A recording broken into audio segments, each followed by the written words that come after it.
Hello guys, today I'm going to show you how to create some partitions on Linux. So I'm not going to talk about some boring theory stuff, but of course I will explain some important concepts when needed. Today I will be using MBR partitioning scheme. It's like MBR means that master boot record. So we are going to use MBR, and also we are going to use fdisk utility to create partitions. But most importantly, I would like to do some practical examples so that you will understand better. Okay, first of all, let's just print our disks. So in order to do that, I'm going to use lsblk command.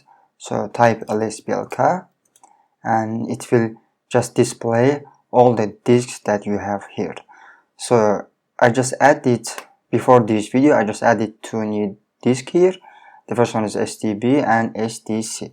So we are going to use the first one, which is 5G. As you also see that it is not mounted to anywhere. So mount point, it doesn't have any mount point. Okay, so we are going to use STB.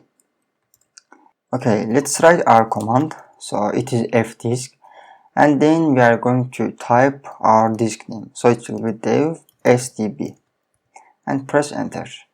As you notice that it says that permission denied, because in order to create some partitions you have to be a root user or you need to have some sudo access. So right now the user is Eshkin, but I just don't use sudo with Eshkin. So what I'm going to do is I will switch to root user. So let's just write su dash, and if you press enter it will ask the password, and now I'm root user. Okay, now let's use the same command again, fdisk and our disk name stb. So right now we are using the fdisk utility. So it says m for the help, type m, and it will display some commands that you need to you can use with this utility. So n for the adding a new partition. Let's just type n and press enter. So as you notice that it says primary and extended. So we have two partition type. The first one is primary, and then we also have extended. I will explain what extended is later. And it also says that 4 are free. So it means that actually when using MBR we can only create 4 partitions. So it doesn't allow you to create partitions like over 4. But of course there's a way to create more than 4 partitions in MBR. So for that we are going to use extended partition type, but let's just focus on primary partition. So it will say select default. It says select, so we can just write P, and also we can write A for E for extended partition type, but as you see that default is P. So if you just press enter, it will be using the default primary partition. Let's just press enter. So it says using default response P, so which means that we just selected primary partition. So partition number, it will be 1, or if you press enter as a default it will take 1. So press enter. As you notice that the hard drive consists of some sectors. Right now our sector starts 2048 and ends here. So actually it starts from 0 to 2048, but let's say that 2048 is like this size is used for some metadata for the disk. Okay, I'm just going to press enter because it will start from default, which is 2048. Press enter, and it asks to enter the last sector size. So, and you can also use like plus, and then you can just put your sectors number, but it's not human readable, so we are going to use this option, which is plus. Let's say that I would like to create 1 GB partition. So press enter, and it says that created new partition 1 of type Linux, and the size of it 1 gig. In Linux, partitions have some types, so you can actually list those types. You just need to write L, press enter, and here you see the all partitions type. So right now we are using this Linux type, which is number is like 83, but let's say that in the future you need to create some swap partition, so you can also use 82. Anyway, right now our partition just created, so I'm just going to put W and press enter. So it will write, actually it will update our partition table. Let's press enter. So partition table has been altered, so it means that it's just changed. The partition table is just updated. Let's use lsblk again. So as you see that under STB we just created the first partition, which is STB1. We have to make sure that this in-memory kernel partition table is also updated. So in order to do that, I'm going to use partprobe command. It's a command that updates this kernel partition table. So partprobe, then you have to write disk dev stb and press enter. So it just updated the kernel partition table. Okay, let's just create another partition. So fdisk, again our disk stb, press enter. So if you put p, so it will print information about your disk or partitions. Press enter, and it says that we have one partition, so the sector size ends here, and the size is 1 GB, and also this is the ID of type, which is 83, and the type is Linux. So let's create other partitions. Press N, enter. So right now it says one primary partition, and we don't have an extended partition type, so that's why it is 0. And also 3 partitions are free, which means that we can create 3 more partitions. So I'm going to create 3, in total 3 primary partition, then the last one will be extended type. Let's just quickly create these partitions. So just write P, so which is for primary, and default is 2. Okay, let's write 2. First sector, so if you press enter, it will start the last sector of your first partition. So this is the, actually when you press enter, it will start from here, which is actually the last sector of our first partition. So let's just press enter, and we have to write the size. So it will be plus, let's say that it will be 512 megabytes. Press enter. So it created. Let's create another partition. Press N. So right now we have 2 primary and 2 free partitions. So just press P again. Default is 3. Okay, press enter. It will take 3. We have to define the first sector. So press enter. If you just select the default. And the last sector, let's say that it will be, I don't know, let's say 1 GB, let's say. Press enter. And it's just created. If you type W, it will just update your partition table. I mean, it will write changes to the partition table. Just write W and press enter. So let's do lsblk again. Okay, right now we have 3 partitions, and they're the primary partitions. So we have 1 GB, 512, and also 1 GB partition. If you remember in the beginning, I said that in MBR we have to create 4 partitions only. It's not allowed to create more than 4 partitions, but it depends on the primary partitions. I mean, when I say only 4 partitions can be created, I mean only primary partitions. So actually you can create some more partitions, like more than 4, but the point is that those partitions will be let's say that logical volumes or logical partitions. So it will not be a primary, but it will be logical. That is why we are going to create extended partition, and on the top of extended partition we are going to create some logical partitions. Let's just use fdisk utility again. So dev stb, press enter.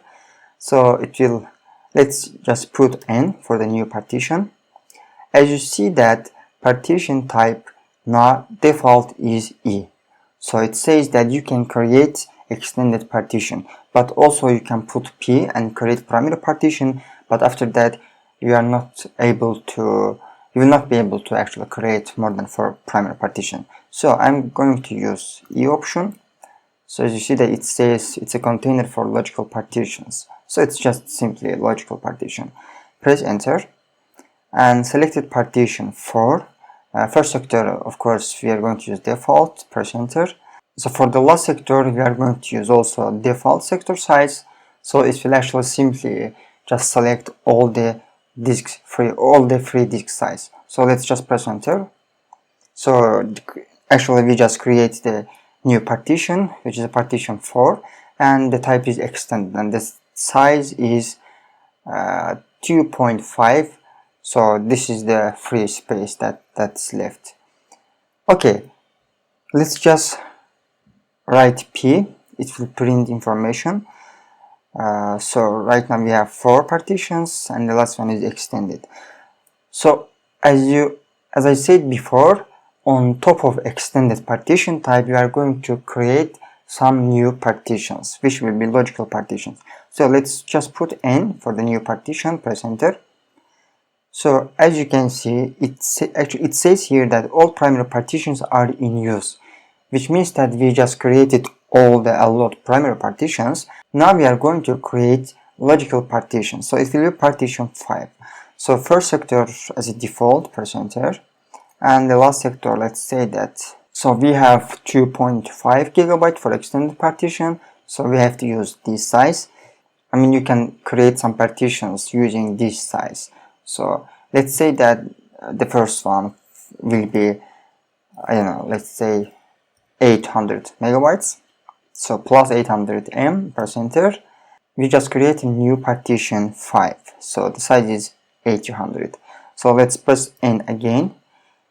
And we are going to add the 6 logical partition. So first sector will be default. The last sector, let's say that it will be 1200 megabytes. So press enter. Okay, we just created the 6 partition, and let's put W, which will write all the changes to the partition table. Press enter. So let's clear the screen and let's do lsblk. So we have 6 partition, but please note that this partition is extended partition type. That's why its size is just shown here 1 kilobyte, which is nothing, right? So it's just extended partition type that allows us to create some more partitions on top of it. Okay, so that's it. We just created all the partitions. But now we have to write some file system to these partitions.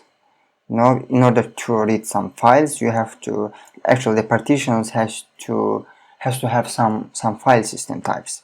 So we have different file system types. So if you just write mkfs, and if you have bash completion, you just need to press tab 2 times.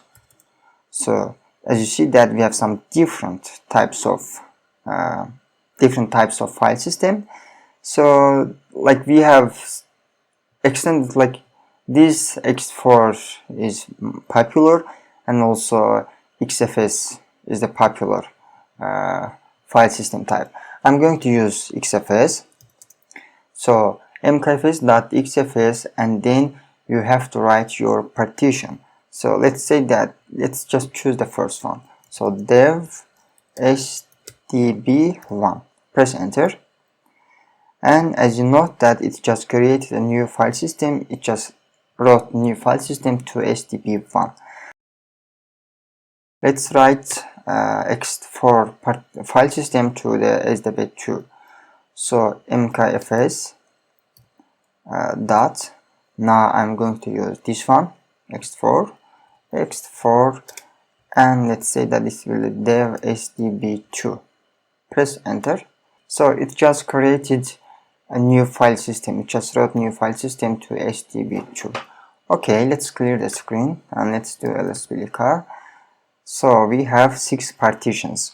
So right now they don't have any mount point, so it means that we cannot create any file like inside these partitions. So in order to do that, we have to mount our partition to some directory. I'm just going to create some directory here.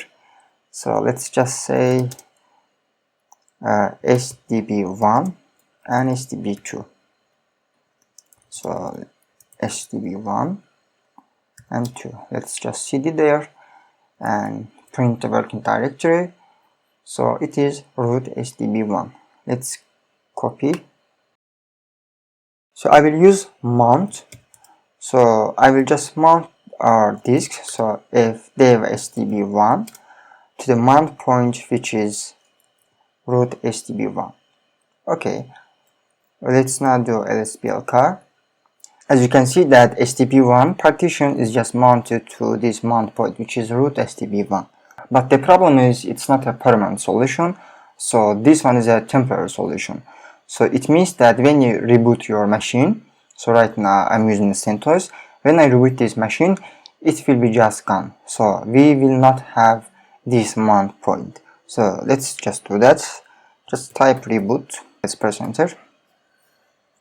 I'm using the CentOS, so I'm just going to give some time. Like I'm just going to give a system a little time to be reloaded. So let's clear the screen, and I will be using SSH. So press enter. It asks the password. Okay, right now we are here, and let's do lsblcar. As you can see that this partition doesn't have any mount point, but actually we just use the mount command to add some mount point to this partition, but it's gone because it's a temporary solution. That is why we have to use a permanent solution. So we have a file. First of all, I'm just going to switch to root user, so %, password. Okay, we have a file under the etc directory. I'm just going to use, let's say, vim text editor. So under this etc we have this fstab file.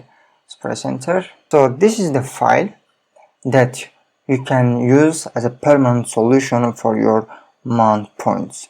Okay, here I'm going to add our disk name. So it is dev hdb1, and then we have to write the directory, so which is root hdb1. This is the directory that we have to, actually we just want to use as a mount point. So then we have to write the disk type. I'm sorry, I mean the file system type. So for the HDB1 we just use XFS. I'm just going to write XFS, and it will be defaults. I don't want to actually explain these options, but other than default you can also write some other options, but you can just Google it.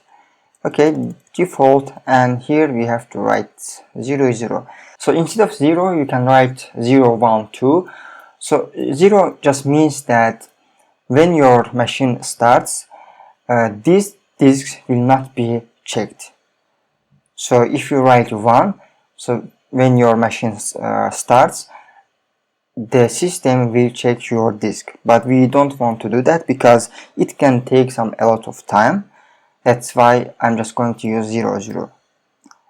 And then we have to write, let's just exit this fstab. So esc :wq, which will say file. Okay, we just used our fstab file. We just did some changes there. Now we have to check that if everything is right in this fstab. So in order to do that, you can use mount -a option. Press enter. It says that our disk doesn't exist because there should be dev, not just d and e. So it should be dev. So this, as you see that this mount -a just checks your fstab file. But you can also, there's also another command which is called find mnt, and then you can use a verify option. So press enter, it will also just display errors related to fstab, and it says that dev sdb1 there is no such file or directory. Okay, let's just edit this fstab file again, and here I'm just going to add v. Okay, dev sdb1. Let's exit file and save this file again. So wq, let's use mount a option. So as you see that it doesn't show any errors, and also I'm just going to use find mnt, verify, press enter, no errors, no warnings, so everything is okay. Let's use now ls-blk. So sdb1 is just mounted to root sdb1. Now I'm going to reboot the machine again, press enter. Let's try again. Okay, seems now it's okay. Alright, let's do sudo dash to switch the root user. Okay, now let's do ls-blk again. As you see that this mount point is still here. So just remember that for the permanent solution you have to use fstab. I also want to show you using the UID of the partition when you just create a mount point. I mean when you just need to write some mount points to your partition. So if you remember previously, let's just read this fstab again. As you see that we just used disk name. In the beginning you can also see that there is also UID option. So every partition has this UID. You can also use UID for the mounting, and actually it is the best solution because in the future this location, like maybe your disk name can be changed, or this location maybe can be changed, but when you use UID, it's the fixed UID of the every partition, so it will never change in the future. That's why it's better to use UID when you want to mount your disk.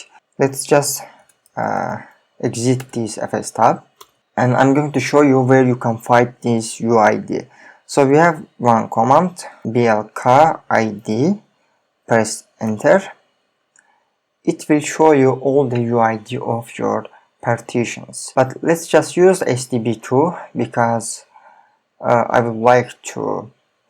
By the way, just for your information, as you can see that these sdb3, 5 and 6, they don't have like any block size type or something like that, or the exact UID. So it means that we didn't write any file system to these partitions. For example, let's write file system to sdb3, just mkfs xfs and dev sdb3, press enter.